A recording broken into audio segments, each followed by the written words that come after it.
Sometimes a policeman at a busy junction finds a selfish rider who can't wait in the traffic queue. We all know him. He rides up to the front and tries his usual trick of pushing in. This time he has made a mistake. The constable controlling the traffic sends him back with a word of good advice, but he doesn't really think he's in the wrong, and he isn't even wearing a safety helmet.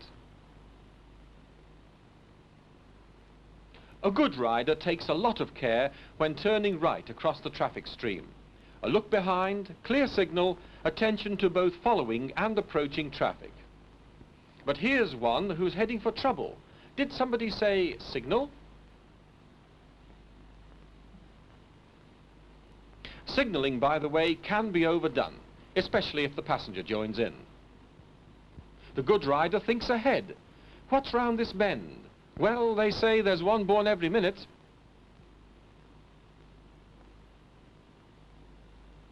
But old people can't jump for it. Expect the unexpected at every corner or bend.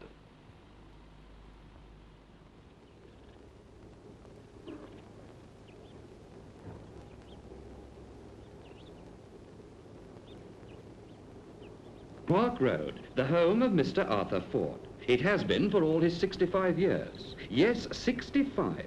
He's just retired, and today life opens a new chapter. For the first time, he's off to draw his pension. But it means a trip to town, and like any trip these days, it's fraught with danger. His first trip could be his last. But Arthur's got his own thoughts about that. Yes, it's taken long enough to reach, and one thing's for sure. I intend to be fit to draw my pension for as long as possible. That means care on the roads. Traffic's not what it was in my younger days, and one nudge from a car's enough to end me and my pension. So let's start as we mean to go on. I'll see if I can do everything according to the book.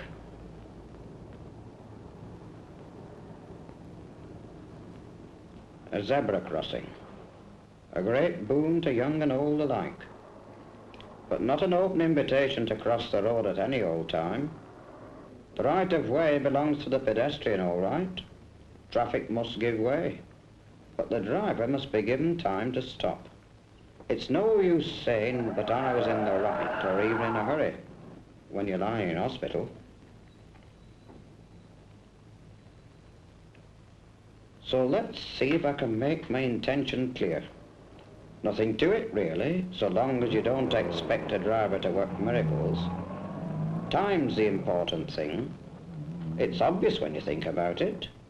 A driver must be given time to think and time to stop.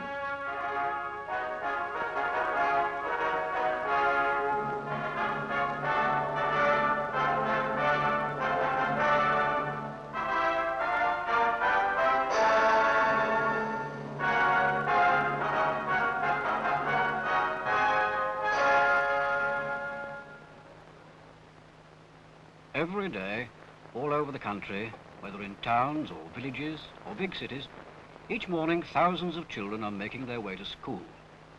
Some on foot, some on bicycles, some on buses. And remember that one of them may be you. At least twice a day, they and you cross roads. Roads which spell danger unless you know the golden rules of the road.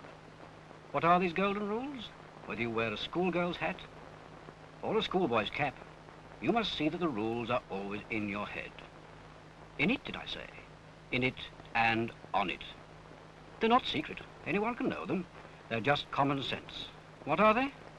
Well, they're very simple. And the most simple is this. At the curb, halt. Eyes right, eyes left, eyes right again.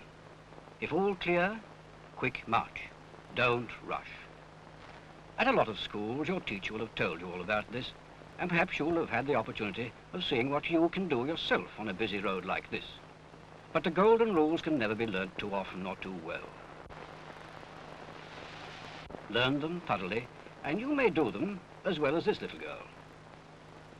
So here's the number one golden rule of the road.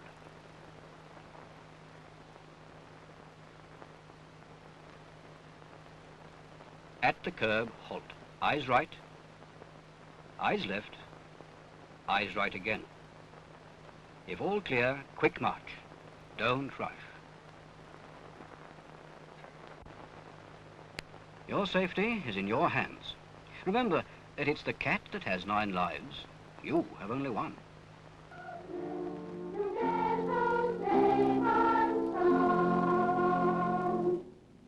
This is Manchester, and like other towns and cities in Britain, the roads are very busy, with motor cars, buses and lorries.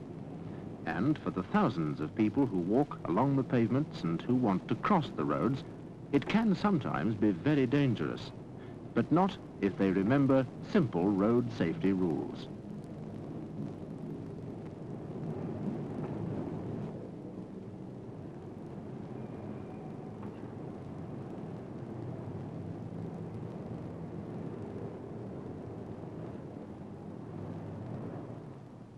This is Constable Woodfellow, and he's taking up the story from here to tell you all about it.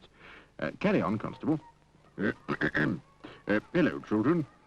I've no doubt some of you have met me before, but for those who haven't, my job is visiting schools and talking about road safety and other things. Now, it's like this. Children everywhere go to school, and to get to and from school, most of you have to cross busy roads. And if there's no policeman, school crossing patrol or zebra crossing, then we must always do the simple curb drill.